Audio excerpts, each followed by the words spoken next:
আসসালামু আলাইকুম সবাইকে স্বাগতম জানাচ্ছি আমাদের আজকের ক্লাসে। সো আজকের ক্লাসটা হচ্ছে আমাদের ক্লাস 8-এর আমাদের হচ্ছে চ্যাপ্টার 7, যেটা হচ্ছে আমাদের পৃথিবী এবং মহাকর্ষ। সো তোমরা হচ্ছে আমাকে প্রথম দেখতেছো, সো তাই হচ্ছে আমার পরিচয়টা দিয়ে দিই। আমি হচ্ছে মাহবুবুর রহমান জিপ্রান, বর্তমানে পড়াশোনা করছি বাংলাদেশ প্রকৌশল বিশ্ববিদ্যালয় বুয়েটে। সো যেহেতু তোমরা স্কুল লেভেলে আসো, আমার স্কুল হচ্ছে কুমিল্লা জেলা স্কুল ছিল, আর আমার কলেজ ছিল নর্ডেম কলেজ। সো আমি নর্মালি আমাদের তোমাদের যে বড় ভাইয়া যারা আছে, এইচএসসি লেভেল যারা আছে, তাদের আসলে মিলে ক্লাস নিয়ে থাকি। সো আজকে তোমাদের ক্লাস নিতে আসলাম। সো আশা করি এটা ভালো একটা ক্লাস হবে আর কি। সো আমার ক্লাসের ব্যাপারে যদি আমি একটু বলি যে আমরা কীভাবে ক্লাসটা কন্ডাক্ট করতে চাই আর কি। সো নর্মালি আমি যেটা চাই যে আমি যেভাবে ক্লাস করাচ্ছি সেইভাবেই তুমি হচ্ছে বাসায় বসে নোট করবা। নোট করা মানে কি, আমি যা যা বলতেছি তাড়াতাড়ি সুন্দর করে লিখে ফেলবা। এই তো আমি যেটা করবো, যেখানে মেনে আমাদের যে স্লাইডগুলো আছে ওইটা কাইন্ড অফ হচ্ছে একটু বইয়ের জিনিসপাতি একটু তুলে দেওয়া আছে। সো নর্মালি আমি নিজের মতো করে একটু বোঝানোর চেষ্টা করবো প্রথমে টপিকটা, এরপরে আমি তোমাকে বলে দেবো যে দেখো আমি যে তোমাকে বুঝালাম না ওই জিনিসটা আর বইয়ের জিনিসটা সেম, ঠিক আছে? তখন তোমার আসলে বইটা পড়তে আসলে খুব একটা সহজ হবে আর খুব একটা কঠিন হওয়ার কথা না, ঠিক আছে? এই তো আমি যা যা বলবো সব কিছু নোট করে ফেলবা, একটা খাতা একটা নোট করবা, নোট করে হচ্ছে যখন বইটা পড়তে যাবা নোট আর খাতা একসাথে পড়া শুরু করবা, ঠিক আছে? এই তো সো সাথে বুঝতে পারলা যে আমি আসলে কীভাবে ক্লাস করাই। এরপরে আমরা যদি আস্তে আস্তে ক্লাসটা কন্ডাক্ট করি, তারপর দেখবা যে ব্যাপারগুলো আসলে ক্লিয়ার হয়ে যাবে আর কি, আরও পরিচয় গল্প টল্প যা আসা হবে আর কি, ঠিক আছে? সো এই চ্যাপ্টারটা আসলে খুব একটা মজার একটা চ্যাপ্টার বলার কারণ হচ্ছে কি, এই চ্যাপ্টারটা আমাদের ক্লাস 8-এ মনে হয়েছিল, 9-10-এ থাকবে, তারপর ইন্টারেও থাকবে, সব জায়গায় থাকবে, অ্যাডমিশনও থাকবে, সব জায়গায় থাকবে। অ্যান্ড এই চ্যাপ্টারটা আসলে খুব একটা কঠিন না কিন্তু, আসলে জিনিসপাতিগুলো সহজ আর ইন্টারেস্টিং আর কি। আচ্ছা, সো দেখো সবার আগে আমরা যেটা করবো সেটা হচ্ছে আমাদের কনসেপ্ট ক্লিয়ার করবো, এরপর আমরা এক্সারসাইজ করবো। প্রথমে কনসেপ্ট, এরপর এক্সারসাইজ, এই হচ্ছে আমাদের ফ্লো। আগাই। আচ্ছা, সবার আগে আসি যে টপিকটা, সেটা হচ্ছে আমাদের এই মহাবিশ্বের প্রতিটি বস্তু কোনো একে অপরকে নিজের দিকে আকর্ষণ করে এই হাবিজাবি বহুতপাতি জিনিসপাতি লেখা আছে। সো ওইটার দিকে আমরা যাবো না, এখানে খুব সুন্দর করে আমাদের চিত্র যে আছে দেওয়া আছে, তারপর এখানে কী কী শিখলাম এই জিনিসটাও দেওয়া আছে। তো কী কী শিখবো এই জিনিসটা তোমাদের বইতেও দেওয়া আছে, বাট আমরা এখন আসলে খুব একটা দেখার চেষ্টা করবো না, কারণ আসলে আমরা এখন কিছু শিখি নাই। তো যেটা শিখি নাই ওটা নিয়ে আসলে কথা বলার খুব একটা প্রয়োজন আমি বোধ করি না আর কি। সো আগে আমরা শিখা শুরু করি, তারপর হয়তো একটু রিভিশনের জন্য আমরা দেখতে পারি যে আমরা কী কী শিখলাম আর কি। আচ্ছা, সামনে আগে তাহলে দেখো আমাদের সবার আগে যে পার্ট 1 যেটা আছে সেটা হচ্ছে আমাদের মহাকর্ষ। সো সবার ফার্স্ট কোশ্চেন হচ্ছে ভাই মহাকর্ষটা জিনিসটা কি, ঠিক না? সো তোমরা হয়তো কেউ কেউ জানো, আবার কেউ কেউ জানো না হয়তো বা। সো সবার আগে আমি বলি যে এইটার পিছনে একটা গল্প আছে। গল্পটা কি বলতো, এটা সবাই জানি। গল্পটা কি হচ্ছে, একজন বিজ্ঞানী, তার নাম ছিল হচ্ছে আইজ্যাক নিউটন। তিনি হচ্ছে একটা আপেল গাছের নিচে বসেছিল দুপুরবেলা, মানে ঘুম ঘুম ভাব আর কি বসেছিল। তারপর হচ্ছে একটা আপেল পড়লো তার মাথার উপরে। আপেল যখন মাথার উপর পড়লো তখন সে চিন্তা করলো যে না, এই আপেলটা কেন পড়তেছে বলতে কি মাটিতে কেন পড়তেছে, উপরে কেন উঠতেছে না। তখন সে চিন্তা করতে থাকলো, চিন্তা করতে করতে সে আবিষ্কার করে ফেলছে যে এই আপেল আর পৃথিবী একজন আরেকজনকে আকর্ষণ করে। এই আকর্ষণ বলটাকে আমরা বলি গ্র্যাভিটি। এটাকে আমরা কি বলি, গ্র্যাভিটি, বা বলটাকে আমরা গ্র্যাভিটেশনাল ফোর্স বলি, বা এটাকে আমরা কি বলি, মহাকর্ষ বলি। এটাকে আমরা কি বলি, মহাকর্ষ বলি। কে বলছে, আইজ্যাক নিউটন বলছে, তাই তো? এমন গল্প তো আমরা শুনে আসছি। আচ্ছা, এখন এই গল্পটা কি আসলেই সত্য? মানে আসলে কিন্তু সত্য না। তাহলে আসলে জিনিসটা কি হচ্ছে, জিনিসটা হচ্ছে কি, তুমি যদি বিজ্ঞানীদের কথা চিন্তা করো, কিংবা বিজ্ঞানী লাগবে না, তুমি তোমার ক্লাসের কতগুলো স্টুডেন্টের কথা চিন্তা করবো না, এটা না এক্সট্রা অর্ডিনারি হয়। ইভেন হচ্ছে তারা কীভাবে চিন্তা করতে পারে, তুমি আসলে মানে তুমি এমন জিনিস চিন্তাই করতে পারবা না। মানে এমন জিনিস অনেকে আছে না, অনেক অলিম্পিয়াড দেয়, কিংবা ওকে দেখেই মনে না জানে ও না অন্য গ্রহের একজন মানুষ।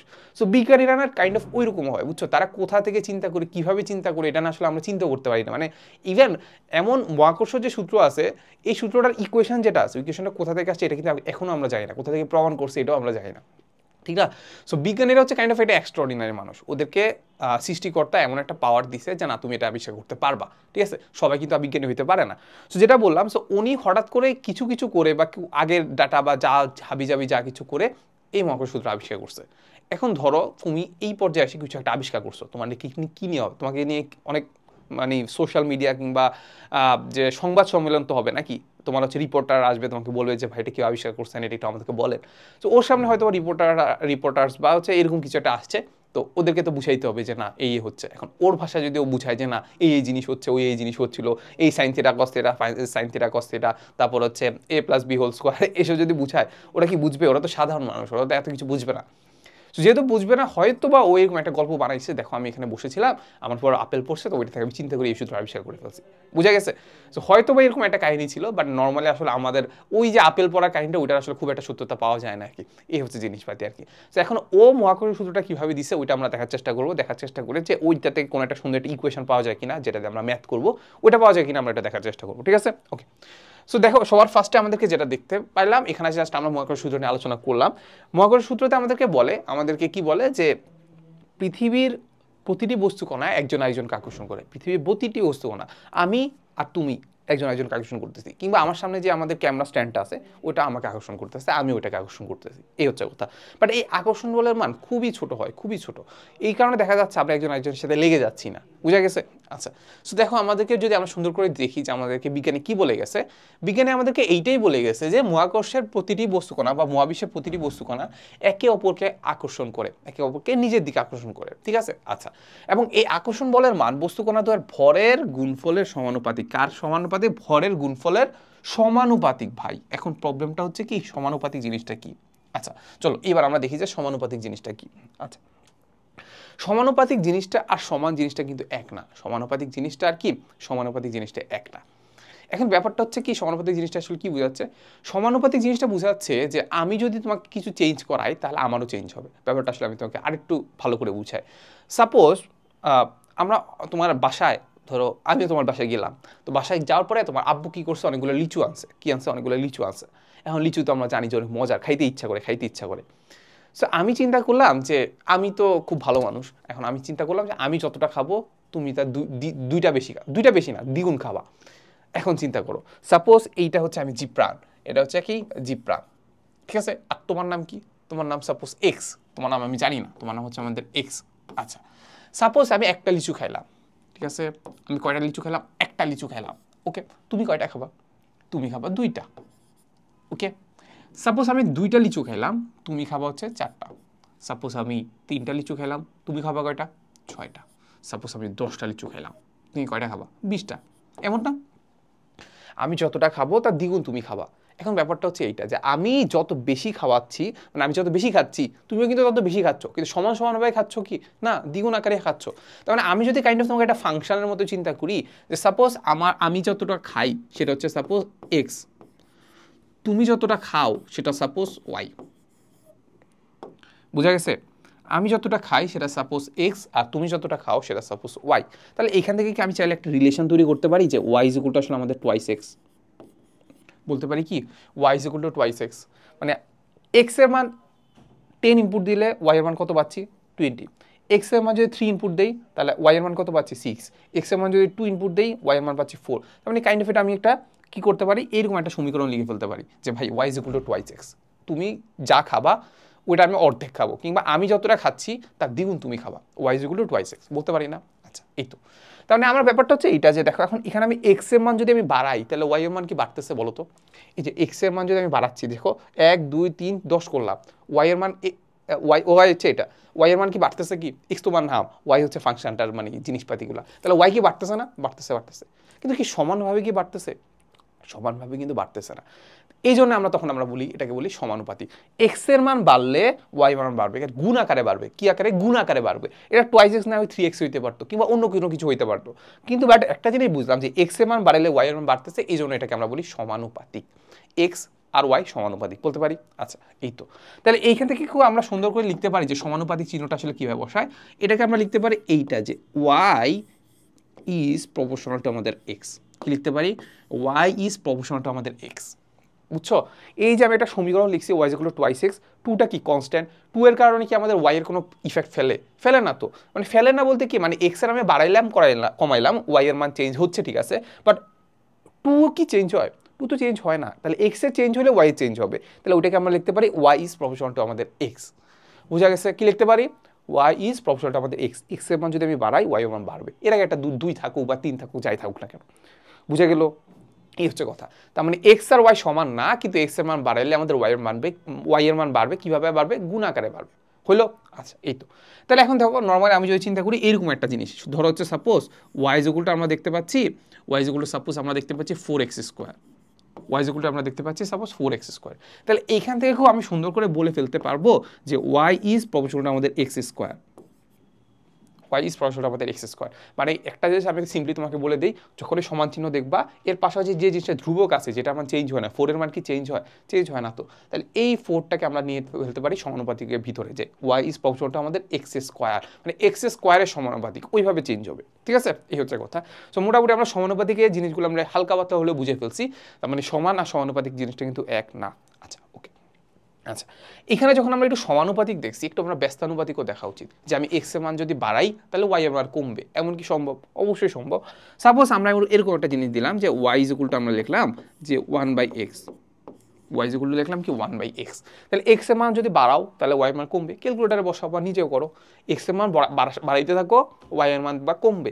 তখন এইখান থেকে আমরা চাইলে আরেকটা জিনিস লিখতে পারি, ওয়াই ইজ প্রপোর্শনাল টু আমাদের 1/x।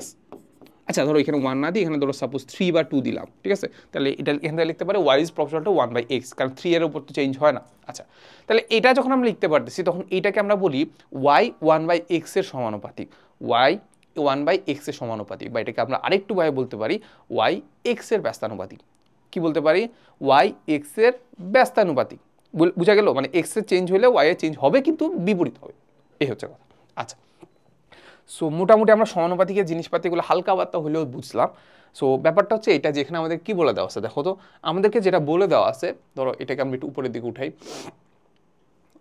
হ্যাঁ, শিট। আচ্ছা, এটা এমনি থাক, সমস্যা নেই, প্যারা নেই।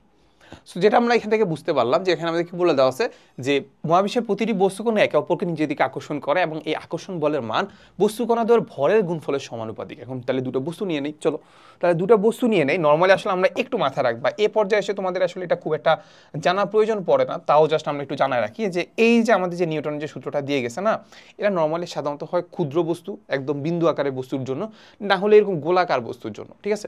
ওই এবড়ো থেবড়ো বস্তুর জন্য আসলে আমাদের এটা হবে না, ঠিক আছে? ওই ক্ষেত্রে আসলে আমাদের একটু আরেকটু কঠিন করতে হবে, বুঝছো জিনিসগুলা। সো যেটা হচ্ছে বলতেছি যে একটা বস্তু সাপোজ এইটা, আরেকটা বস্তু সাপোজ এইটা,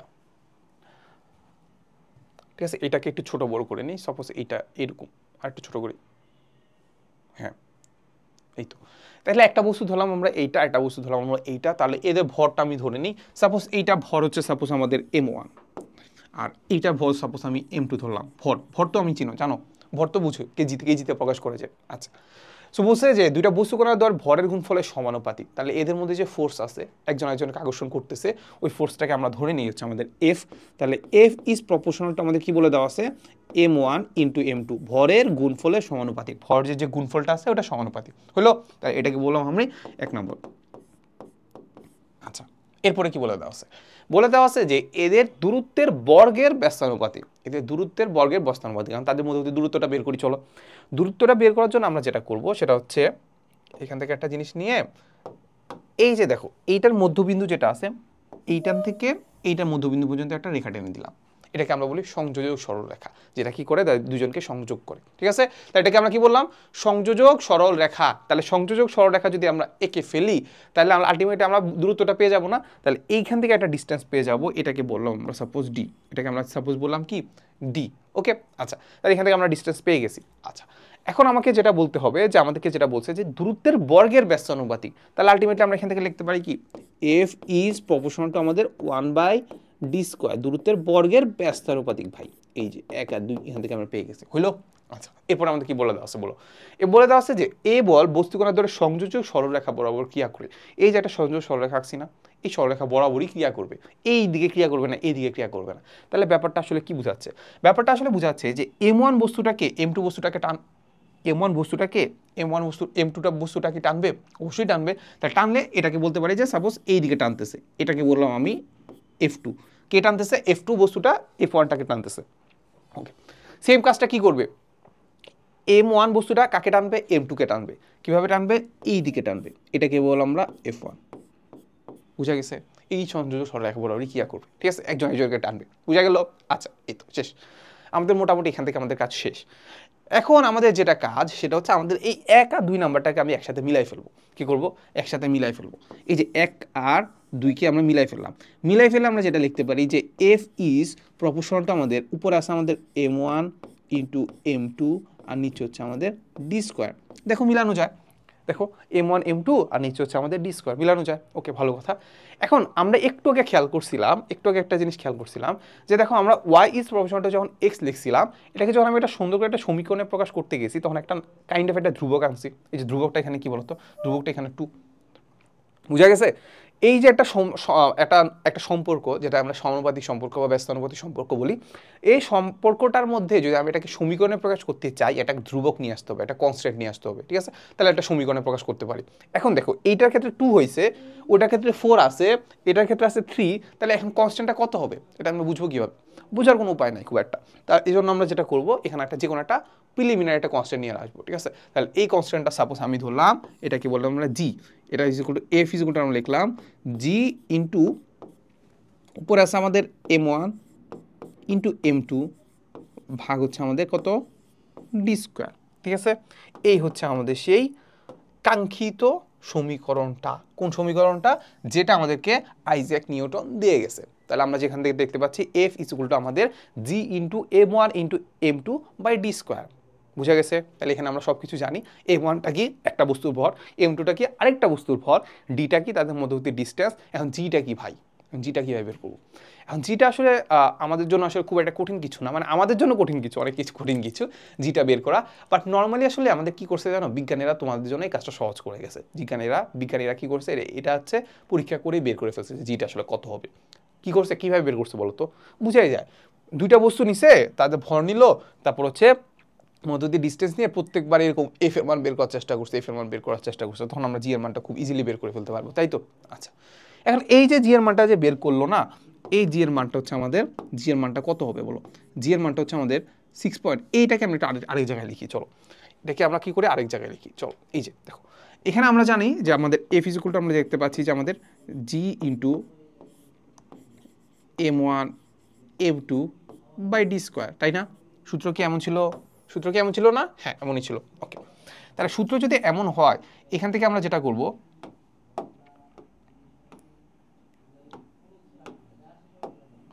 এখান থেকে আমরা জি এর মানটা জাস্ট আমরা দেখার চেষ্টা করবো যে জিটা আসলে আমাদের কত হয়, তাই তো? আচ্ছা চলো আমরা জি দেখি। জি দেখা আসলে তেমন কিছুই নাই, জাস্ট জিটাকে আমরা একটু মুখস্থ করে নিব। জিটা হচ্ছে আমাদের 6.673 ইন্টু 10⁻11। বারবার পড়তে মুখস্থ করে ফেলবা। 6.673 ইন্টু 10⁻11, 6.673 ইন্টু 10⁻11। ওকে, তাহলে এটার এককটা কী হবে বলো? এককটা বের করার জন্য আসলে আমাদের তেমন কষ্ট করতে হয় না। এককটা বের করার জন্য আমাদের যেটা করতে হবে সেটা হচ্ছে আমাদের এই জিটাকে একটু বাম পাশে নিয়ে আসতে হবে। দেখো, এটাকে যদি আমরা একটু বাম পাশে নিয়ে আসি, তাহলে আলটিমেটলি আমরা দেখতে পাচ্ছি যেটা থাকছে সেটা হচ্ছে আমাদের জি ইন্টু আমাদের m1 থাকতেছে, m2 থাকতেছে, আর ওইখানে থাকতেছে আমাদের এই ক্রস গুণ করলে আমরা দেখতে পাচ্ছি এফ ইন্টু ডি স্কোয়ার। ওকে, তাহলে আলটিমেটলি আমরা এখান থেকে জি এর মান, জি ইজ ইকুয়াল টু আমরা দেখতে পাচ্ছি কত, এফ ডি স্কোয়ার, নিচে হচ্ছে আমাদের m1 m2, তাই তো? আচ্ছা, তাহলে জি আমি খুব সুন্দর করে পেয়ে গেছি, জি ইজ ইকুয়াল টু আমাদের F d square by m1 into m2। তাহলে এই যে বাকিগুলার একক কিন্তু আমি জানি, তাহলে বাকিগুলার একক বসাই দিলে তো আমি জি এর মান জি এর একক পেয়ে যাচ্ছি। এটাই আমরা করব। তাহলে চলো দেখো, এফ এর একক কি? নিউটন। ডি এর একক কি? এসআই একক মিটার না? তাহলে এটা হবে কত? Metre square. আর এটা কত? কেজি। m2টা কত? কেজি। এই তো, শেষ তো। তাহলে আমি এককটা পেয়ে যাওয়ার কথা। এটা হচ্ছে উপরে আছে কি নিউটন মিটার স্কোয়ার, আর নিচে আছে কি কেজি। কেজি গুণ করলে পাচ্ছি কি কেজি স্কোয়ার। আলটিমেটলি আমরা দেখতে পারি কি per KG square. Newton metre square per KG square লিখতে পারি। ওকে, তো পার কেজি স্কোয়ারটাকে আমরা চাইলে এভাবেও লিখতে পারি। চাইলে এটাকে কীভাবে লিখতে পারি বলো তো? লিখতে পারি যে newton metre square kg inverse 2। এগুলো সাধারণত ম্যাথে দেখতে পারবা। সরি, আমি একটু গলাটা একটু ইয়ে হচ্ছে। সো যেটা দেখতে পাচ্ছি যে আমাদের কেজি স্কোয়ার যেটা আছে, পার কেজি স্কোয়ার যেটা আছে, যেটা কেজি স্কোয়ারটা নিচে আছে, ওটাকে যদি উপরে নিয়ে যাই তাহলে আমাদের স্কোয়ারটার উপরে একটা মাইনাস চলে আসবে, ঠিক আছে? ওকে, তাহলে এটা হচ্ছে আমাদের কথা newton metre square per KG square. Okay, এই তো। এটা না আরেকটা একক আছে। কি আছে? আরও একটা একক আছে। ওই এককটা আসলে আমরা চাইলে বের করতে পারি। কীভাবে বের করতে পারি জানো? এখন দেখো, এখানে দেখো সুন্দর আমরা যে এককটা দেখতে পাচ্ছি newton metre square per KG square, তাই তো? এখানে এই যে নিউটন যেটা আছে, এই নিউটনটাকে কিন্তু চাইলে আমরা একটু ভাঙতে পারি। কে ভাঙতে পারি? দেখো, চলো ভাঙি। নিউটনের ক্ষেত্রে আমরা যেটা দেখতে পাচ্ছি যে আমরা দেখতে পাচ্ছি যে এফ ইজিকুলটা আমরা কি জানি বলো তো? এটাকে আমরা দেখছি না, এফ ইজিকুলটা আমাদের এম এ, এফ ইজিকুলটা কি আমাদের এম এ। এইখানটায় আমরা যেটা দেখতে পারি যে এফ এর এককটা এখানে দেখতে পাচ্ছি যে এফ এর এককটা হচ্ছে আমাদের নিউটন। তার মানে এই নিউটনটাকে আমরা সুন্দর করে আসলে আমাদের এইগুলোর মধ্যে প্রকাশ করতে পারি। দেখো, তাহলে এগুলোর মধ্যে প্রকাশ করলে এম মানে কি? কেজি একক, এ মানে কি? মিটার পার সেকেন্ড স্কোয়ার, তাহলে আমরা সুন্দর করে নিউটনের জায়গায় আমরা লিখতে পারি কি এটা লিখতে পারি না চাইলে? নিউটনের জায়গায় কি সুন্দর করে এটা লিখতে পারি? অবশ্যই লিখতে পারি। তাহলে আমরা নিউটন ইকুয়ালটা আমরা জানি m a, F is equal to কি এম এ, এম এ হচ্ছে কেজি, এ হচ্ছে মিটার পার সেকেন্ড স্কোয়ার। তাহলে আমরা নিউটনের জায়গায় লিখতে পারি kg metre per second square. তাহলে এখানে আমরা এটা বসাই দিই, চলো। তাহলে আলটিমেট আমরা এখানটায় আমরা বসাবো কত? KG metre per second square. Okay, KG metre per second square. Okay, আর পাশে আছে আমাদের এটা কি আছে? আমাদের মিটার স্কোয়ার আছে, কেজি ইনভার্স 2 আছে। এই তো। আর এবার জাস্ট এবার কাটাকাটি করো, কাটাকাটি করলে আলটিমেট আমরা আরেকটা সমীকরণ পেয়ে, আরেকটা একক পেয়ে যাবো। সো নর্মালি মাঝে মাঝে তোমাদের অবজেক্টিভে এটা দেয় যে বলো যে কোনটা জি এর একক। তো তুমি তো পড়ে গেছো এইটা, তোমাকে অপশানে দেখা যাচ্ছে এটা নাই, কোনটা আছে? এইটা আছে, তখন তুমি ঘাবড়ায় যাবা। ঠিক আছে? তো দেখো আমরা দেখি, দেখো আমাদের যেটা দেখতে পাচ্ছি যে আমাদের এখানে আছে আমাদের মিটার স্কোয়ার, আর এটা আছে আমাদের মিটার, তাহলে আলটিমেটলি আমরা দেখতে পাচ্ছি মিটার কিউব। আর এখানে আছে আমাদের কেজি, আর এখানে আছে কেজি ইনভার্স 2। তাহলে একটা উপর এটা পাওয়ার আছে 1 আর এটা পাওয়ার আছে -2। তাহলে কাটাকাটি করে কত যাবে? 1 আছে আর এটা -2 আছে, তাহলে কত আছে? থাকবে হচ্ছে -1। তাহলে আলটিমেটলি আমাদের কি কেজি -1। আর এখানে আমাদের আছে পার সেকেন্ড স্কোয়ার, তাহলে আলটিমেটলি আমরা দেখতে পাচ্ছি পার সেকেন্ড স্কোয়ার, তাই না? আচ্ছা, এই তো। তাহলে আমাদের এই ব্যাপারটা যদি না বুঝে থাকো তাহলে তুমি একটু ম্যাথটা দেখলেই বুঝতে পারবে আর কি। তাও জাস্ট আমি তোমাকে আরেকটু দেখাই দিই যে না এই জিনিসটা আসলে ভাই আমি বুঝি নাই। ঠিক আছে? ওকে, যারা একটু দুর্বল স্টুডেন্ট আছো তাদের জন্য আর কি বলে রাখি। তো সাপোজ এই কেজি আর এখানে আমাদের কেজি ইনভার্স 2, এটাকে আমি একটু কি করবো দেখার চেষ্টা করবো এটা আসলে কত হয়, এটা কি আসলে কেজি -1 হয় কিনা। দেখো এখানে আমরা দেখতে পাচ্ছি একটা কেজি আছে আর একটা আছে আমাদের কি কেজি ইনভার্স 2, তাই তো? কেজি ইনভার্স 2টাকে আমরা কি লিখতে পারি? কেজি ইনভার্স 2টাকে আমরা লিখতে পারি 1/কেজি স্কোয়ার। হইল না? তাহলে এইবার বলো কেজি কেজি কাটা, নিচে থাকবে একটা কেজি, তাহলে ইজুলটু কত আমাদের? KG inverse 1। এই তো, এভাবে চিন্তা করতে পারো। কিংবা এটা চিন্তা করতে পারো যে দুইটা জিনিস যদি মানে একই একক যদি দুইটা থাকে, ওইটার যদি গুণ আকারে থাকে তাহলে পাওয়ারটা যোগ হয়ে যাবে। তাহলে এই যে দেখো কেজি আর কেজি ইনভার্স 2 গুণ আকারে আসে না, তাহলে পাওয়ারটা যোগ করে দাও। এটা পাওয়ার 1 আর এটা পাওয়ার -2, তাহলে যোগ করলে কত হচ্ছে? -1। তাহলে এই যে কেজি -1। ওকে, এই হচ্ছে কথা। তাহলে এখান থেকে আমরা কয়টা একক পাইলাম বলো? কয়টা একক পাইলাম? একক পাইলাম হচ্ছে আমাদের এইটা newton metre square per KG square, আর আরেকটা পাইছি হচ্ছে metre cube per KG per second square. এই তো, তাহলে আমরা জি এর মান পেয়ে গেছি। আচ্ছা, এখন এই ব্যাপারটা আমরা একটু বুঝলাম। এবার আমরা একটু বোঝার চেষ্টা করি। মাঝে মাঝে তোমাকে বলবে যে ভাই জি এর মান আমি জানি, খ নাম্বারে দিল যে জি এর মান আমি জানি যে 6.673 × 10⁻11 এত, newton metre square per KG square এত, বুঝলাম। এটা মানেটা কি? খ নাম্বার এটা ভাই আসবেই যে এটা মানেটা কি। সো মানেটা বোঝার আগে আমরা একটু দেখার চেষ্টা করি যে আসলে সাপোজ এইটা যদি আমি তোমাকে লিখি, যে সাপোজ আমি লিখলাম যে জি জুগুলটা আমরা কি লিখতে পাচ্ছিলাম বলো তো? জি জুগুলটা আমরা দেখতে পাচ্ছিলাম এফ ডি স্কোয়ার ভাগ হচ্ছে আমাদের m1 m2, তাই না? আচ্ছা, এখন আমরা যেটা করব সেটা হচ্ছে আমরা যেটা করি যে এইটার মান আমি জানি, এটার মান কত জানি? 6.673 × 10⁻11। ওকে, এখন এই যে এই ভরটা যেটা আছে মানে একটা বস্তু যেটা আছে ওটাকে যদি সাপোজ আমি 1 কেজি নিয়ে নিই, কি নিয়ে নেব? 1 কেজি নিয়ে নেব। আর এই যে m2 যেটা আছে সেটাকেও আমি চাইলে কি করে নিতে পারি? 1 কেজি ধরে নিই। আচ্ছা, ধরে নিই না, ধরো। আর এই যে ডিস্টেন্সটা তাদের মধ্যে ডিস্টেন্সটা সেটাকে ধরে নেব আমি 1 মিটার। আচ্ছা, এবার বলো কি হচ্ছে? আমি দুইটা বস্তু নিব, দুইটা বস্তুর ভর হবে হচ্ছে 1 কেজি 1 কেজি করে, তাদের মধ্যবর্তী ডিস্টেন্স যেটা আছে ওই ডিস্টেন্সটা হবে হচ্ছে 1 মিটার। তাহলে আমি আলটিমেটলি যেটা দেখতে পাচ্ছি, আমরা দেখতে পাচ্ছি যে এফ ইজুকুলটা আমরা দেখতে পাচ্ছি জি, এফ ইজুকুলটা দেখতে পাচ্ছি জি, আর জি ইজুকুলটা দেখতে পাচ্ছি 6.673 × 10⁻11। আচ্ছা, তাহলে এখান থেকে আমি সুন্দর করে বলতে পারি যে আমি যদি দুইটা বস্তুকে নেই, তাদের ভর যদি হয় 1 কেজি, তাদের মধ্যবর্তী ডিস্টেন্স যদি হয় 1 মিটার, তাহলে তাদের মধ্যবর্তী যে ফোর্স আছে, তাদের মধ্যবর্তী যে আকর্ষণ বল আছে, ওই আকর্ষণ বলের মান হবে 6.673 × 10⁻11 নিউটন। বলতে পারি কি চাইলে? হ্যাঁ, এক্স্যাক্টলি, তুমি আনসারটা আসলে এটাই দিবা যে ভাই আমি দুইটা বস্তু যদি নেই, দুইটা বস্তু নেওয়ার পরে তাদের মধ্যবর্তী ডিস্টেন্স যদি 1 মিটার নেই, তাহলে তাদের মধ্যে যে আকর্ষণ বলটা আছে তার মান হবে 6.673 × 10⁻11 নিউটন। 11 নিউটন। এই তো, সো এইটাই আসলে আলটিমেটলি আমাদের আসলে জি এর যে সংজ্ঞাটা, যে আসলে আমাদের তাৎপর্যটা, এটা গাইন্ডা বলা যায় যে তাৎপর্য জি দ্বারা আসলে আমরা কি বুঝাচ্ছি। এই তো, এখন আরেকটা ব্যাপার আছে যে এখানে ধরো আমরা একটু আগে দেখতে পাচ্ছিলাম যে আসলে আমরা একটা সমীকরণ থেকে আমরা একটা জিনিসকে সমানুপাতিকে প্রকাশ করছিলাম। ইভেন আমরা সমানুপাতিক থেকেও একটা সমীকরণে প্রকাশ করছিলাম যেটার জন্য আমাদের একটা ধ্রুবক লাগতেছিল। সো এখানে আমরা ধ্রুবকটা নিয়ে আসছি জি। অন্য কোথাও সামনে দেখবা যে আরও হাজার হাজার প্রমাণ আছে, সামনে বলতে 9, 10 পাবা, ইন্টারও পাবা, এত প্রমাণ আছে এই প্রমাণগুলোতে তুমি দেখতে পাবে যে অনেকগুলো আমরা ধ্রুবক ইউজ করি, ঠিক আছে। এখন ওই ধ্রুবকগুলা আর এই ধ্রুবকটার মধ্যে একটা ডিফারেন্স আছে। ডিফারেন্সটা কি? ডিফারেন্সটা হচ্ছে আমাদের এই ধ্রুবকটার মান আসলে কখনোই চেঞ্জ হয় না। কখনো চেঞ্জ না হওয়া মানে কি?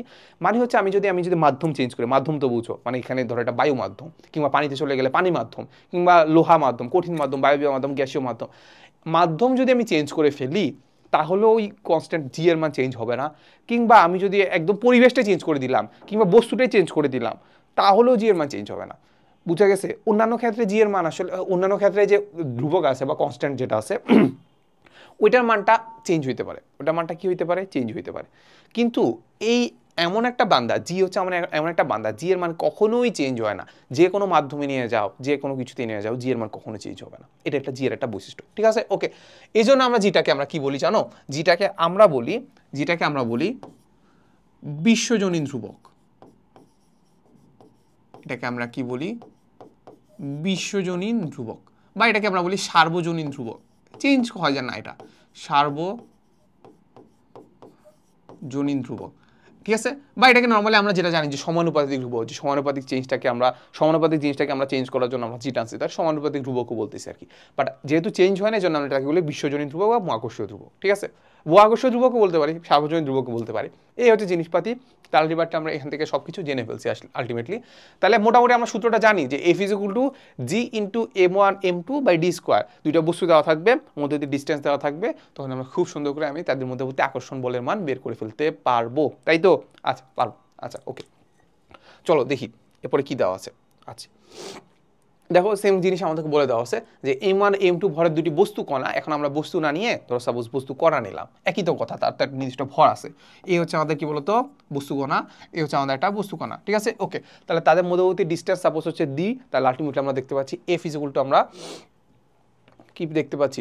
এফ ইজ ইকুয়াল টু আমরা দেখতে পাচ্ছি G into m1 into m2 by D square, তাই না? আচ্ছা, পেয়ে গেছি। আচ্ছা, তাহলে তাদের সংযোগ সরলরেখা ক্রিয়া করবে। তাহলে এইটা সাপোজ আমাদের f1, এটা হচ্ছে আমাদের f2, তাই তো?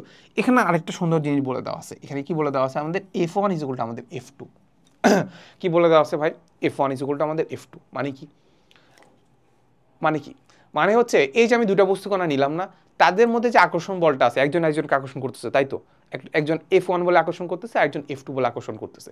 এই যে আকর্ষণ যে করতেছে না, এটা দুটো সমান। এটার মান কি সমান? কারণ আমি দেখো সূত্রতে একটাই লিখছি, f is equal to G into m1 into m2। f1 এর জন্য আলাদা করে লিখি নাই, f2 এর জন্য আলাদা করে লিখি নাই। এই যে f যেটা আছে এটাই আমাদের f1, f যেটা আছে এটাই আমাদের f2। তার মানে আসলে আলটিমেটলি আমরা কি বুঝতে পারলাম? দুইটা বস্তু কণা একজন একজনকে আকর্ষণ যে করতেছে, এই আকর্ষণ বলের মান সমান। এই আকর্ষণ বলের মান কি সমান এবং কি বিপরীত। বুঝা গেছে? আচ্ছা, তাহলে ব্যাপারটা একটু বুঝো। এবার একটু চিন্তা করো যে দেখো আমরা যখন আপেলকে ফেলে দেই, কিংবা একটা ফুটবল বা একটা বলকে যখন ফেলে দিই, তখন কি হয়? মহাকর্ষ বল কাজ করে, তো, তাই তো? মহাকর্ষ বল কাজ করে এই বলটা পৃথিবীর দিকে চলে যায়। এখন দেখো দুজন যদি একজন একজনকে সেম বলে আকর্ষণ করে, তাহলে এই বলটা পৃথিবীর দিকে যাচ্ছে, বাট পৃথিবী বলের দিকে যাচ্ছে না কেন? আলটিমেটলি তো আসলে সেম বলই প্রয়োগ করতেছে দুজনে। তাহলে বলটাও কি পৃথিবীকে টানতেছে, পৃথিবীটাও কি বলটাকে টানতেছে, বাট বলটা পৃথিবীর দিকে যাচ্ছে, বাট বলের দিকে পৃথিবী যাচ্ছে না কেন? হচ্ছে এটা কি আসলে? এটা একটু চিন্তা করবা, বুঝছো? আমি আনসারটা বলে দেবো, একটু পজ করে একটু চিন্তা করো, আমি আনসারটা এখনই বলে দিচ্ছি। আচ্ছা দেখো, সো ব্যাপারটা হচ্ছে আমি একটু বুঝাই। আচ্ছা, আনসারটা হচ্ছে এটা যে আলটিমেটলি আমাদের ওই বল, পৃথিবীটাও বলের দিকে যাচ্ছে, পৃথিবীরও কি বলের দিকে যাচ্ছে, বাট এটার মান খুবই অল্প, এটার মান কি খুবই অল্প। আচ্ছা দেখাই তোমাকে। সাপোজ এই হচ্ছে আমাদের সেই পৃথিবীটা, এ হচ্ছে কি আমাদের সেই পৃথিবীটা, আর এই হচ্ছে আমাদের সেই বলটা। কোনটা? এ হচ্ছে আমাদের সেই বলটা। ওকে, তাহলে দেখো তাদের মধ্যে কি থাকবে? একটা আকর্ষণ বল থাকবে। তাহলে এইটাকে, এই বলটাকে কে টানতেছে? পৃথিবী টানতেছে। সাপোজ আমাদের বল টানতেছে আমাদের সাপোজ f1 বলে, আর এই পৃথিবীটাকেও বলটা টানতেছে সাপোজ আমাদের f2 বলে।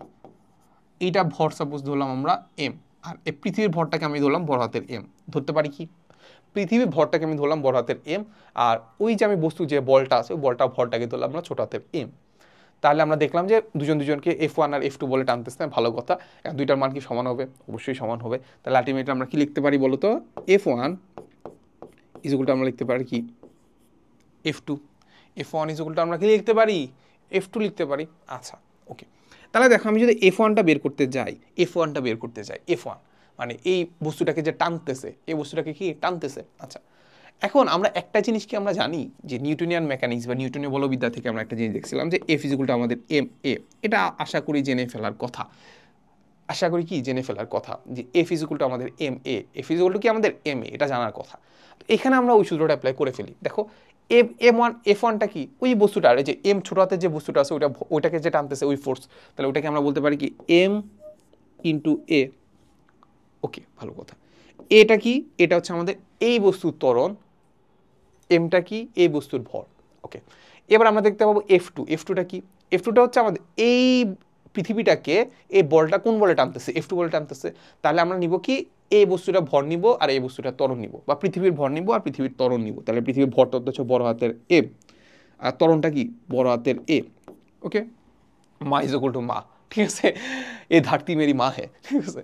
যাই হোক, m a is equal to আমাদের এম এ। এখন এই ব্যাপারটা আমাদেরকে, এটা সত্য, এটা কি সত্য, ঠিক আছে। এখন ব্যাপারটা হচ্ছে আমাদেরকে দেখো যে আমরা যেটা জানি যে দুইটা জিনিস যখন এরকম গুণ আকারে থাকে, সাপোজ আমি একটা জিনিস তোমাকে দেখাই, সাপোজ এদের তো নিজস্ব একটা মান আছে নাকি, এদের নিজস্ব মানটা কত হবে, মান কত বলো, মান হবে আমাদের এফ এর সমান জি ইন্টু এম এম মানে ডি স্কোয়ার। এটা তো বুঝো দুইটা বস্তুর ভর, একটা বস্তু এম একটা বস্তু এম আর একটা মধ্যবর্তী ডিস্টেন্স সাপোজ ডি স্কোয়ার। তাহলে এটুকু আমি জানি, এই ফোর্সটা নির্দিষ্ট একটা মান বের করে ফেলতে পারবো। এখন তোমাকে আমি একটু এক্সাম্পল দিয়ে দেখাই। সাপোজ আমার কাছে হচ্ছে দুইটা জিনিস আছে, সাপোজ আমাদের এ ইন্টু বি আছে, এ ইন্টু বি যেগুলো আমি দেখতে পাচ্ছি 10, A is equal to B is A into B is equal to আমরা দেখতে পাচ্ছি 10। আচ্ছা, এখন সাপোজ আমি এর মান নিব, এর মান নিব হচ্ছে সাপোজ 1, এর মান নিব কত 1। এখন বি এর মান কত হবে বলো, এর মান যদি আমি 1 নেই তাহলে বি এর মান কত হবে, বি এর মান অবশ্যই 10 হবে। তাহলে 10 আর 1 গুণ করলে আমি পাচ্ছি 10। আচ্ছা, এখন আমি সাপোজ এর মান একটু বাড়াবো, বাড়ায় নিলাম হচ্ছে 2, তাহলে বলো বি এর মান কত হবে, এর মান আমি নিলাম হচ্ছে 2, তাহলে বি এর মান কত হবে, বি এর মান হবে হচ্ছে 5। তাহলে আলটিমেটলি আমরা 5 দুগুণা 10 মিলে গেছে। আচ্ছা, এর মান সাপোজ আমি নিব, এবার নিব হচ্ছে আমাদের 5 নিব, বলো এর মান কত নিলাম 5 নিলাম, বি এর মান কত হবে 2 হয়ে যাবে, তাই তো। এর মান নিব আমি 10, বি এর মান কত হবে 1 হয়ে যাবে। এখান থেকে কি আমি একটা রিলেশন পাচ্ছি, কি একটা রিলেশন সুন্দর করে পাচ্ছি যে দুইটা জিনিস যখন এরকম গুণ আকারে থাকে না, দুইটা জিনিস এরকম গুণ আকারে থাকে না, তখন আলটিমেটলি আমি একটা যদি বাড়াই আরেকটা কমে যাবে, একটা যদি বাড়াই আরেকটা কমে যাবে। মানে একটা যদি সাপোজ অনেক বড় আরেকটা অনেক ছোট হবে, একটা সাপোজ এই যে অনেক বড় এই যে 10 আরেকটা অনেক ছোট 1, একটা যদি অনেক ছোট হয় আরেকটা অনেক বড় হবে, ঠিক আছে। এটাও কিন্তু এটা সমানুপাতিক সম্পর্ক। সাপোজ এখান থেকে আমরা কি লিখতে পারি বলতো, এ ইজ ইকুয়াল টু লিখতে পারি 10/b, তাহলে খুব সুন্দর করে লিখতে পারি এ ইজ প্রপোর্শনাল টু লিখতে পারি কি এ এ ইজ প্রপোর্শনাল টু আমাদের 1/b লিখতে পারি। এই যে এর মান বাড়াইলে বি এর মান কমে, বি এর মান বাড়াইলে এর মান কমে, এটাকে আমরা ব্যস্তানুপাতিক সম্পর্ক বলি, তাই তো। এই তো সেটা আমরা লিখতে পারি। যাই হোক, আমরা যেটা বুঝলাম যে দুইটা জিনিস গুণ আকারে থাকলে, তাদের একটা নির্দিষ্ট মান থাকলে, গুণটা নির্দিষ্ট মান থাকলে, তাহলে এর মান যদি অনেক বড় হয় বি এর মান অনেক ছোট হবে। আচ্ছা, তারপরে আলটিমেটলি আমরা এখানে কি দেখতে পাই বলো তো, এই যে এম যেটা আছে পৃথিবীর ভরটা অনেক বড় না, অনেক বড়, অনেক বড়, বিশাল। এটার মানটা আমি তোমাকে বলে দেই, এটা হচ্ছে আমাদের 6 × 10⁻24 কেজি, 6 দিয়ে 10টা 24টা শূন্য, 24টা শূন্য হলে যতটা হয় তত কেজি হচ্ছে আমাদের পৃথিবীর ভর। আচ্ছা, তাহলে এবার আমাকে বলো পৃথিবীর ভর যদি এত বেশি হয় ত্বরণ কি হবে, অনেক কম হবে না, অল্প হবে না, এই হচ্ছে কথা। সেম এটার ক্ষেত্রে আমরা দেখতে পাই যে এই যে এই পৃথিবীর তুলনায় এই যে বস্তু যেটা আছে ওটা ভরটাকে অনেক কম না, অনেক কম, এই জন্য দেখা যাচ্ছে আমাদের ত্বরণ বেশি, এই জন্য দেখা যাচ্ছে কি ত্বরণ বেশি, এই হচ্ছে কথা। ত্বরণ যার বেশি হবে, ত্বরণ যার বেশি হবে সে তত বেশি দ্রুত আগাবে। কেন বলো তো, দেখো আমি তোমাকে দেখাই। সাপোজ এইখান থেকে সে বস্তুটা নামা শুরু করছে, তাহলে আমি দেখি কত দূরত্ব অতিক্রম করে। Suppose s is equal to আমরা কি জানি, u t plus half a t square, এগুলো গতিবিদ্যাতে পড়ে আসার কথা, কিন্তু s is equal to u t plus half a t square, তাই না। আচ্ছা, এখন আমি ধরে নিই যে সে কি করছে একদম জিরো থেকে শুরু করছে, মানে তার আদি বেগ প্রথমে ছিলই না, স্থির অবস্থায় ছিল, জিরো থেকে শুরু করছে। তাহলে আমরা দেখতে পাই যে এস ইজ ইকুয়াল টু আমাদের হাফ এ টি স্কোয়ার। তার মানে আমাকে বলো এর মান যদি বাড়ে সে বেশি দূরত্ব অতিক্রম করবে না। এই যে দেখো ছোট যে বস্তুটা আছে ওটার ত্বরণটা অনেক বেশি হয়, ত্বরণ যেহেতু অনেক বেশি হয় সে কি করে খুব অল্প টাইমের মধ্যেই অনেক দূরত্ব অতিক্রম করে ফেলে, দেখে ছেড়ে দিলাম এটা খুব তাড়াতাড়ি দ্রুত অতিক্রম করে ফেলছে। আর পৃথিবীর ক্ষেত্রে কি হয় বলো, এই এর মানটা এত আস্তে আস্তে হয় যে ওই মানে দেখা গেছে যে সারা বছর লেগে গেছে তাও সেটা একটু লড়তেছে না। বুঝা গেছে, এই হচ্ছে কথা। তো এই হচ্ছে কথা যে আসলে আমরা দেখতে পাই যে দুইটা বস্তু একজন আরেকজনকে আকর্ষণ করতেছে, ঠিকই পৃথিবীতে পড়ার সাথে সাথেই মানে পৃথিবীটাকে আকর্ষণ করতেছে, পৃথিবীকেও আকর্ষণ করতেছে, বাট এই অল্প একটা সময়ের মধ্যে কি করে দুইটা মিলিত হয়ে যাচ্ছে, কারণ কি ওইটা ত্বরণ বেশি থাকে, পৃথিবীর ত্বরণ খুবই কম থাকে। সো এটা আসতে পারে খ নম্বরে। তখন খুব সুন্দর করে বলবা যে পৃথিবীর ভর অনেক বেশি দেখে ত্বরণ খুব কম হয়, আর বস্তুটার ক্ষেত্রে ভর অনেক কম দেখে ত্বরণ অনেক বেশি হয়। এই হচ্ছে কথা। এই তো তাহলে মোটামুটি কনসেপচুয়াল জিনিসপাতি আমরা হালকা পাতলা হলেও জেনে ফেলছি। দেখো আমরা এখানে দেখে আমরা কি বলি, এই যে দেখো এখানে আমরা যদি একটু বইয়ের সাথে এবার একটু মিলাই, বইতে আমাদেরকে কি বলে দেওয়া আছে দেখো, আমরা যদি দেখি তাহলে বলে দেওয়া আছে জি একটি সমানুপাতিক ধ্রুবক, অবশ্যই সমানুপাতিক ধ্রুবক। একে আমরা বলি সার্বজনীন না সর্বজনীন, সর্বজনীন মহাকর্ষীয় ধ্রুবক বলি। আচ্ছা, এর অর্থ হচ্ছে দুটি 1 কিলোগ্রাম, 1 কিলোগ্রাম মানে তো বোঝো কেজি, ওই যে বললাম না 1 কেজি ভরের বস্তু 1 মিটার দূরত্বে রাখলে, এটাও বলে ফেলছি পরস্পর যে বলে আকর্ষণ করে তাকে আমরা বলি হচ্ছে জি এর মানের সমান, এটাও আমরা বলে ফেলছি, তাইটা? আচ্ছা, এরপর আগাই। দেখো এইখানে আমাদের একটা সুন্দর একটা জিনিস দেওয়া আছে, এটা একটু ইম্পর্টেন্ট, এটা কি একটু ইম্পর্টেন্ট। দেখো আমাদের কি বলে দেওয়া আছে, বলে দেওয়া আছে যে মহাকর্ষীয় সূত্র অনুসারে আমরা দেখতে পাই যে নির্দিষ্ট দূরত্বে আমি যদি দূরত্বটাকে যদি কনস্ট্যান্ট ধরে রাখি, তাহলে দুটি বস্তু কণাদ্বয়ের ভরের গুণফল দ্বিগুণ হলে বল দ্বিগুণ হবে। দেখো আমি যখন বলছি যে দূরত্ব যখন কনস্ট্যান্ট, এটা নির্দিষ্ট দূরত্ব বলছে না, নির্দিষ্ট দূরত্ব মানে কি ভরটাকে আমি দূরত্ব মানে কি নির্দিষ্ট দূরত্ব মানে হচ্ছে আমি ডিটাকে আমি চেঞ্জ করবো না। ডিটাকে যদি আমি চেঞ্জ না করি তাহলে আলটিমেট আমরা দেখতে পাচ্ছিলাম যে এফ ইকুয়ালটা আমরা দেখতে পাচ্ছিলাম m1 into m2, m1 into m2, তাই তো? আচ্ছা, এটা হচ্ছে আমাদের কি ভরের গুণফল। আমাদেরকে যেটা বলছে যে ভরের গুণফল যদি আমি দ্বিগুণ করি, তাহলে এই পার্টটুকুকে যদি আমি দ্বিগুণ করে ফেলি ভাই, এই পার্টটুকুকে যদি আমি দ্বিগুণ করে ফেলি, ধরো টোয়াইস m1 ইন্টু m2 করি, তাহলে আলটিমেটলি আমাদের এই এফটাও হয়ে যাবে আমাদের দ্বিগুণ, টোয়াইস এফ। কারণ দেখো সমানুপাতিক সম্পর্ক যেটা বললাম, এটাকে দ্বিগুণ করলে এটাও দ্বিগুণ হবে, সমানুপাতিক সম্পর্ক। আচ্ছা, এই তো। এরপর আমাদেরকে যেটা বলছে যে ভরের গুণফল যদি আমি 3 গুণ করি ভাই, 3 গুণ করে ফেলি, এটা যদি আমি 3m1 m2 m2 করে ফেলি, তাহলে দেখো এটা কত গুণ হবে, এটা হয়ে যাবে আমাদের 3f, এটাও 3 গুণ হয়ে যাবে। আচ্ছা, এই তো। তাহলে এখানে এইবার আমরা চাবো যে এইখানে আমাদের সবচেয়ে ক্রিটিক্যাল পয়েন্ট হচ্ছে আমাদের এটা আমরা একটু মুছে ফেলি। ক্রিটিক্যাল পয়েন্ট হচ্ছে আমাদের এইটা, যে নির্দিষ্ট ভর মানে ভর যেগুলো আছে, দুইটা বস্তুর যে ভর আছে ওইটাকে যদি আমি কনস্ট্যান্ট ধরে নিই, ওটাকে যদি আমি চেঞ্জ না করি, তাহলে আলটিমেটলি আমরা সম্পর্ক দেখতে পাই কি, সম্পর্ক দেখতে পাই যে আমাদের এফ ইজ প্রপোর্শনাল আমাদের 1/d স্কোয়ার। ডিটা কি মধ্যবর্তী ডিস্টেন্স যেটা আছে ওইটার বর্গের ব্যস্তানুপাতিক, তাই তো? আচ্ছা, বলছে করার মধ্যবর্তী দূরত্ব যদি আমি দ্বিগুণ করি, ডিস্টেন্স যদি আমি দ্বিগুণ করে ফেলি, তাহলে ডিস্টেন্স দ্বিগুণ করা মানে কি এই যে ডি যেটা আছে এটাকে আমি কি করে ফেলা, টোয়াইস ডি করে ফেলা, ঠিক আছে? টোয়াইস ডি যদি করে ফেলি, আলটিমেটলি আমি দেখতে পাচ্ছি এই পার্টটুকু হয়ে যাবে আমাদের এত স্কোয়ার, আলটিমেটলি আমরা দেখতে পাচ্ছি এটা কত হয়ে যাবে আমাদের 4d স্কোয়ার। তাই আমি আলটিমেটলি আমরা দেখতে পাচ্ছি, এটাকে তোমার আরেকটু সুন্দর করে দেখাই চলো, এটা এত শর্টকাটে আমরা না বুঝি, চলো সাপোজ আমরা বস্তুটার ভরটাকে আমি m1 m2 রাখলাম, দেখো কি হচ্ছে। দেখো সাপোজ আমি f1 নিলাম, f1 ইকুয়াল আমরা দেখতে পাচ্ছি g ইন্টু বস্তু দুইটা ভর m1 m2 মধ্যবর্তী ডিস্টেন্স সাপোজ d। ওকে, ভালো কথা। সো আমাদের বলছে যে বস্তুর ভরগুলোকে আমি চেঞ্জ করবো না, না করে আমি কি করলাম ডিস্টেন্সটাকে দ্বিগুণ করলাম, তাহলে আলটিমেটলি আমি দেখতে পাচ্ছি g ইন্টু উপরে আছে আমাদের m1 m2, আর ডিস্টেন্সটাকে দ্বিগুণ করা মানে কি টোয়াইস ডি করা, তাই না? টোয়াইস ডি করা হলো না, মধ্যবর্তী ডিস্টেন্স দ্বিগুণ করলাম। আচ্ছা, এই তো। ডিস্টেন্স যদি দ্বিগুণ করি, এখান থেকে আমি সুন্দর করে লিখতে পারি যে f2 ইকুয়াল টু আমরা কি দেখতে পাচ্ছি g ইন্টু উপরে আছে আমাদের m1 m2, আর আলটিমেটলি আমরা দেখতে পাচ্ছি এটা কত হয়ে যাবে, 4d স্কোয়ার হয়ে যাবে না? হ্যাঁ, তাহলে 4d স্কোয়ারটাকে আমরা এখানে লিখি যে 1/4 লিখে দিই, তারা এখানে লিখে দিই আমরা d স্কোয়ার। সমস্যা আছে কি? খুব একটা সমস্যা তো নাই। তাহলে আলটিমেটলি আমরা কি দেখতে পাই বলো তো? আলটিমেটলি আমরা দেখতে পাই যে এই পার্টটুকুর মান কিন্তু আমি জানি, এই পার্টটুকুর মান হচ্ছে আমাদের সেই f1টা, তাহলে এটাকে আমরা লিখে ফেলি কি বলো, f1। দেখো তাহলে আলটিমেটলি আমরা কি লিখতে পাচ্ছি যে f2 যেটা আছে সেটা হচ্ছে আমাদের 1/4 অফ f1। আগে যে f1টা ছিল না ওইটার আমাদের 1/4 হয়ে গেছে। কত চতুর্থাংশ হয়ে গেছে? 1/4 হয়ে গেছে। এই তো এখানে আমরা খুব সুন্দর করে একটা সমীকরণ আকারে লিখে আমরা প্রমাণ করলাম, বাট পরীক্ষার হলে তো এত মাথায় আসবে না। দেখো এখানে কি বলে দেওয়া আছে, দেখো কোন দ্বিগুণ করলে 1/4 হয়ে যায়, এটাই তো বলছে, ঠিক তো? পরীক্ষার হলে তো এত কিছু করা যাবে না, মানে এমসিকিউ যদি আসে কিংবা চিন্তা করার জন্য যদি হয়, এত কিছু তো করা যাবে না। সো আমরা যেটা করব যে দেখো আমরা সুন্দর করে লিখবো যে সমানুপাতিক সম্পর্ক থেকে যে এফ ইকুয়ালটা আমরা জানি 1/d স্কোয়ার, তাহলে ভাই এই ডিটাকে যদি আমি টোয়াইস ডি করি, আলটিমেটলি আমরা দেখতে পাচ্ছি এটা হয়ে যাবে আমাদের 4d স্কোয়ার। তাহলে আগে তো ডি স্কোয়ারই ছিল, তাহলে এখন 1/4 সামনে চলে আসবে না, 1/4 আলাদা হয়ে গেল না, তাহলে 1/4 আগে যেটা ছিল এটা 1/4 হয়ে যাবে। এই হচ্ছে কথা, এটাই আমাদের হচ্ছে ব্যস্তানুপাতিক সম্পর্ক, ঠিক আছে? এই হচ্ছে কথা।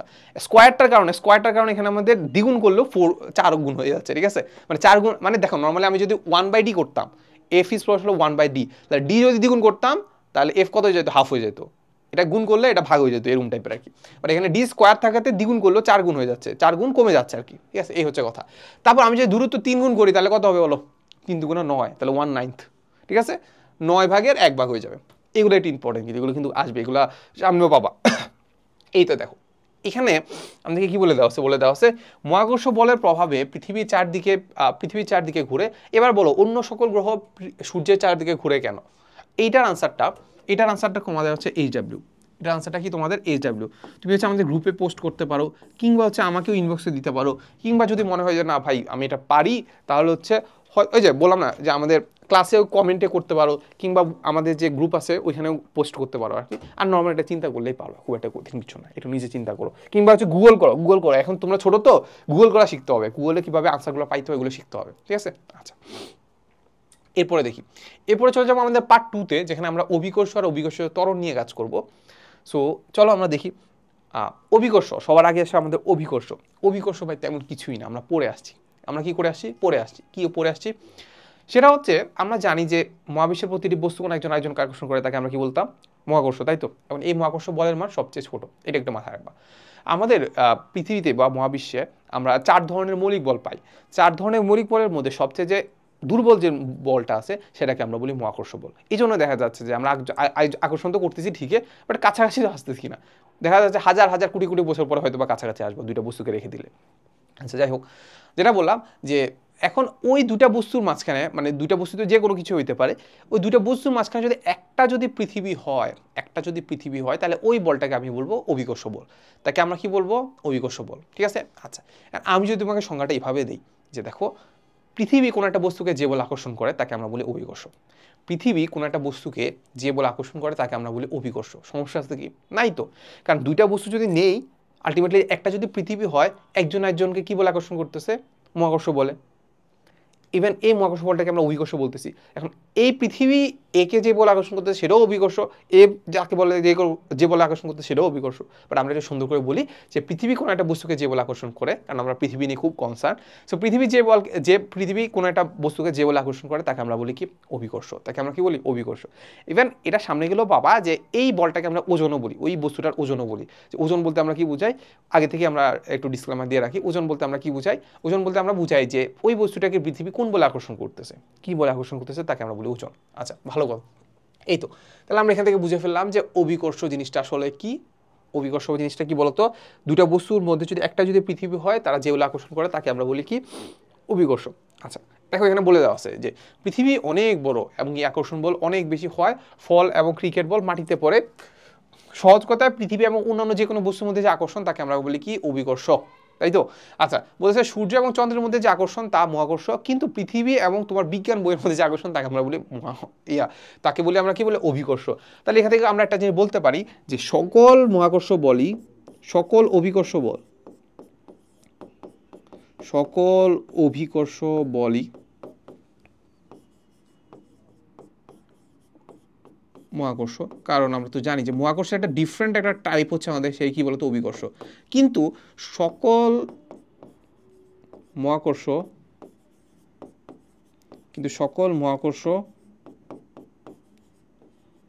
বল অভিকর্ষ। আমি কি ভুল লিখলাম বলতো, না ঠিকই লিখছি। সেটা কি বলতো, সকল অভিকর্ষ বল যেটা আছে সেটা অবশ্যই মহাকর্ষ বল, কিন্তু সকল মহাকর্ষ বল অভিকর্ষ বল নয়। ঠিক আছে, আচ্ছা ওকে। এবার আমরা দেখবো যে অভিকর্ষ ত্বরণ মানে কি বুঝো, ত্বরণ মানে কি। ত্বরণ মানে হচ্ছে কোনো একটা বস্তুর বেগ বৃদ্ধির হার। বেগ তো বুঝো, মানে প্রতি সেকেন্ডে কত দ্রুত অতিক্রম করতেছে। ওই যে বেগ যে বৃদ্ধির হারটাকে আমরা বলি হচ্ছে কি, ত্বরণ। তাকে আমরা কি বলি, ত্বরণ, তাই তো। হার মানে কি, প্রতি সেকেন্ডে কতটুকু বেগে চেঞ্জ হচ্ছে তাকে আমরা বলি কি, ত্বরণ। আচ্ছা এখন অভিকর্ষ ত্বরণ বলতে কি বোঝায়, অভিকর্ষ ত্বরণ মানে হচ্ছে দেখো যখন আমরা দেখতাম যে F = ma, আমরা যখন দেখতাম যে F = আমাদের ma, তখন আমরা কি দেখতাম, এটা হচ্ছে আমাদের সেই ত্বরণ। তার মানে আলটিমেটলি আমাদের ত্বরণ থাকার জন্য আমাদের কি লাগবে, একটা ফোর্স লাগবে। ত্বরণ থাকার জন্য একটা কি লাগবে, ফোর্স লাগবে। নাহলে এই F যদি 0 হয়ে যায়, এর মান কত হবে বলো, 0 হয়ে যাবে। F যদি 0 হয়, এর মান তো অবশ্যই 0 হবে, ত্বরণ 0 হয়ে যাবে। তার মানে আমাদের ত্বরণ থাকার জন্য কি লাগবে, একটা ফোর্স লাগবে। এখন এই ফোর্সটা যদি আমাদের হয় অভিকর্ষীয় বল হয়, তাহলে থেকে আমরা বলবো অভিকর্ষীয় ত্বরণ। বুঝা গেছে সিম্পল কথায়।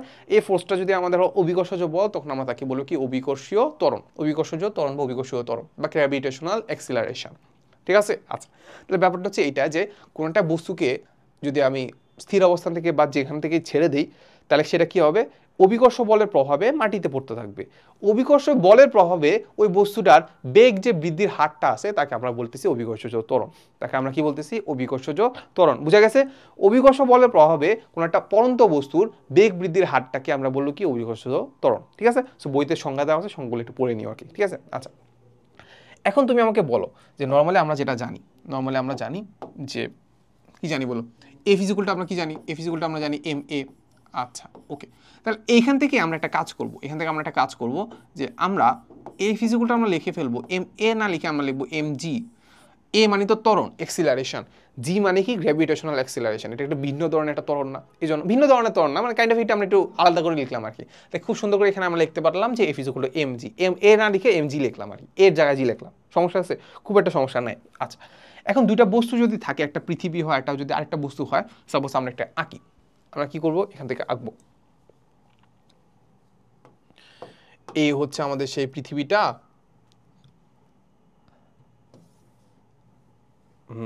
এই হচ্ছে আমাদের সেই বস্তুটা, সাপোজ এই হচ্ছে সে আমাদের বস্তুটা।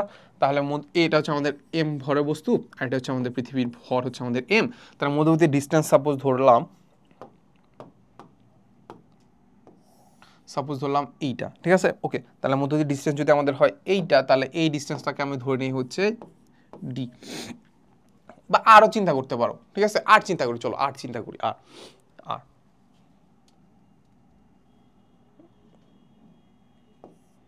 এটাই ধরলাম আমরা আর। ঠিক আছে ওকে, আচ্ছা এখন না না আর না, আর আমরা আসলে যখন ব্যাসার্ধ বলি না তখন একটা আর প্রকাশ করে, আর না প্রকাশ আছে ডি প্রকাশ করে, চলো ডি প্রকাশ করি, সমস্যা না। আর আমরা দেখবো যে আর কখন আমরা লিখি, আচ্ছা ডি লিখলাম। আচ্ছা এবার আমরা দেখি যে আমাদের এইটার ক্ষেত্রে আমাদের ফোর্সের সমীকরণটা কত হবে বলো, ফোর্সের সমীকরণটা কেমন হওয়ার কথা,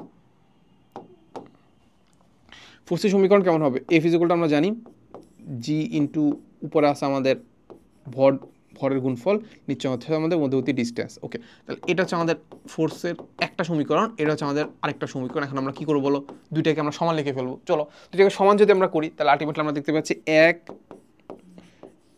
এবং 2 থেকে আমরা কি পাই, 2 থেকে পাই হচ্ছে আমাদের এফ ইকুয়ালটা আমরা দেখতে পাচ্ছি এমজি, এমজি ইকুয়ালটা আমরা পাচ্ছি এই পার্টটুকু, সেটা হচ্ছে আমাদের জি ইন্টু উপরে আছে আমাদের m m by D square.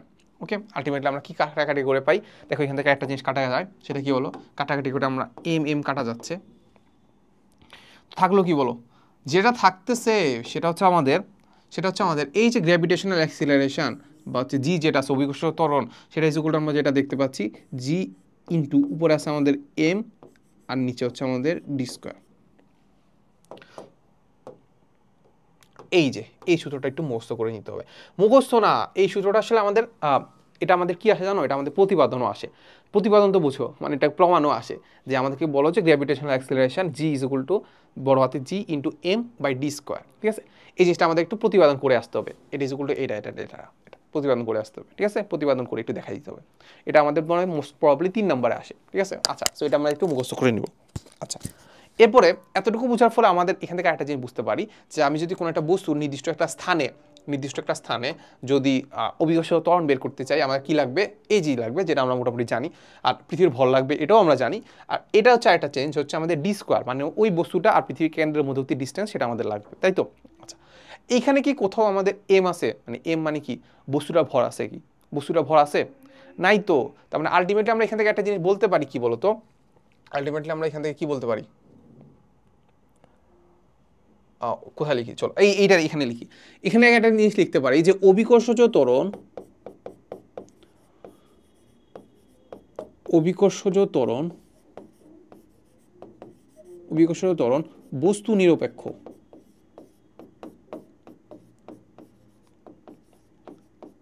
বস্তু নিরপেক্ষ কিন্তু স্থান নিরপেক্ষ নয়।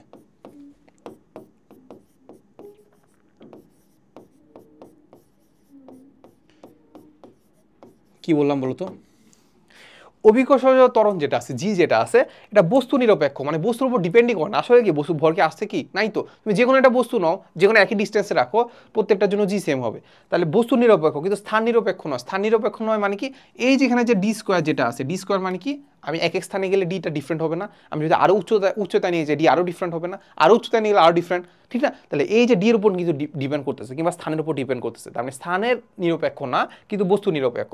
এই জন্য দেখা যায় যে আমি কোনো একটা বস্তুকে যদি মানে যে কোনো একটা বস্তুকে নিয়ে নেই, তার অভিকর্ষজ ত্বরণ সেম হবে, ঠিক আছে? আচ্ছা, তাহলে এটা আমাদের হচ্ছে ইউটিউবে সার্চ দিলে পেয়ে যাবা যে এটা একটা পরীক্ষা আছে, যে সাপোজ আমি একটা উপর থেকে একটা ধরো লোহার একটা বল, আর হচ্ছে এখানে আমাদের একটা পালক, ঠিক আছে? পালক মানে তো ওই যে পশু পাখির পালক, পশু পাখির না, ওই যে ধরো পাখির পালক, পালক ফেলে দিলাম, তাহলে তার মধ্যে তাদের দুজনে জি কত হবে বলো তো? যে কোনো একটা একই স্থান থেকে যদি ফেলে দিই জি কত হবে? জি কত হবে বলো? জি হবে না, ওই মুছে ফেললাম কেন? জি কত হবে? জি সেম হবে না, কারণ এটা হচ্ছে আমাদের পৃথিবীর বল, সেম, জি সেম, মধ্য দিয়ে ডিস্টেন্স দূরত্ব সেম, তাহলে আলটিমেটলি আমরা দেখতে পাচ্ছি কি জি এর মান সেম হবে। ওই পালকের জন্য সেম হবে, আর হচ্ছে লোহার যে বল আছে ওই বলের জন্য সেম হবে, ভরের জন্য সেম হবে। কিংবা আমি যদি আরেকটা যদি তোমাকে বলি যে আমাদের তুলার জন্য যেরকম হবে, ওই কাঠের কিংবা হচ্ছে যে লোহার যে বলটা আছে ওইটার জন্য সেম হবে, সেমই হবে না? আচ্ছা, তাহলে সেম হলে তারা যদি ফেলে দেয় তাহলে একই সময় পড়ার কথা না? একই সময় পড়ার কথা। দেখো আমরা যদি চিন্তা করি, আমরা কি জানি এসি ইকুয়ালটা আমরা জানি u t plus half a t square, তাই না? হ্যাঁ, তাহলে আলটিমেটলি আমরা দেখতে পাচ্ছি আমি স্থির অবস্থান থেকে ফালাইছি, একদম দুইটাকে এভাবে রেখে স্থির অবস্থান থেকে ফালাইছি, তাহলে ইউটির মান কত? 0, ঠিক আছে? এখন আমি তাদেরকে একই উচ্চতায় রাখছি না, তার একই উচ্চতায় রাখছি না, তারা ফেলে দিলে কি একই দূরত্ব অতিক্রম করবে, তাহলে এইটা তাদের জন্য সেম। তারপর এটা তো আমি দেখতে পাচ্ছি এ মানে হচ্ছে জি, আর কি জিও সবার জন্য সেম। আর এবার আমি যদি টি বের করতে চাই তাহলে টি কত হবে? টি ইকুয়ালটা আমরা দেখতে পাচ্ছি টি ইকুয়ালটা হবে আমাদের এ টুটা ওই দিকে গেলে হচ্ছে টোয়াইস এস, আর জিটা নিচে চলে গেলে জি এত। তাহলে তারা কত সময় মাটিতে পড়বে, দুইটা বস্তুর জন্য কত সময় মাটিতে পড়বে, সেটা এই সূত্রের মধ্যে আমি লিখতে পারি, সেটা হচ্ছে আমাদের T equal to twice S by G. এসটা কি, তারা কতটুকু দূরত্ব অতিক্রম করবে, দুইটা সেম দূরত্ব অতিক্রম করলো, জি দুইটার জন্য সেম, তাহলে আলটিমেটলি তারা একই সময় মাটিতে পড়ার কথা, তাই না? তারা দুইটা একই সময় মাটিতে পড়বে না? হ্যাঁ, কিন্তু আসলে কি পড়ে না। কেন পড়ে না? সেটা সম্ভব হয় হচ্ছে আমাদের বায়ুর বাধার কারণে। এটাও কিন্তু আসে খ নম্বরে, যে আসলে দুইটা একই সময় মাটিতে পড়ার কথা কিন্তু পড়ে না কেন? সেটা পড়ে না একটাই রিজন, সেটা হচ্ছে তাদের বাতাসের বাধা ডিফারেন্ট। ওই পালক বা তুলার ক্ষেত্রে বাতাসের বাধাটা অনেক বেশি হয়, আর আমাদের যে লোহার বলটা আছে সেটা বাতাসের বাধাটা কম হয়। তো সেটাতে আমরা খুব একটা বেশি যাবো না, এতটুকুই জানবো যে বাতাসের বাধার কারণে এটা হয়। এখন আমি যদি কোনো একটা ওই যেটা বললাম যে ইউটিউবে একটা ভালো একটা এক্সপেরিমেন্ট আছে, যেখানে আসলে আমাদের পুরো জিনিসটাকে পুরো একটা বড় একটা রুমকে পুরো বায়ু শূন্য করে ফেলছে। বায়ু শূন্য মানে কি, এখানে বাতাস নাই, বাধা দিবে কে? তো শূন্য মাধ্যমে যদি ফেলে দেয় দেখা যাচ্ছে তারা একই সময় মাটিতে পড়তেছে, বুঝছে? এটাই হচ্ছে আমাদের এক্সপেরিমেন্ট, ঠিক আছে? এই তো, তাহলে এখান থেকে আমরা খুব সুন্দর করে বুঝে ফেললাম যে অভিকর্ষজ ত্বরণ বস্তু নিরপেক্ষ কিন্তু স্থান নিরপেক্ষ নয়।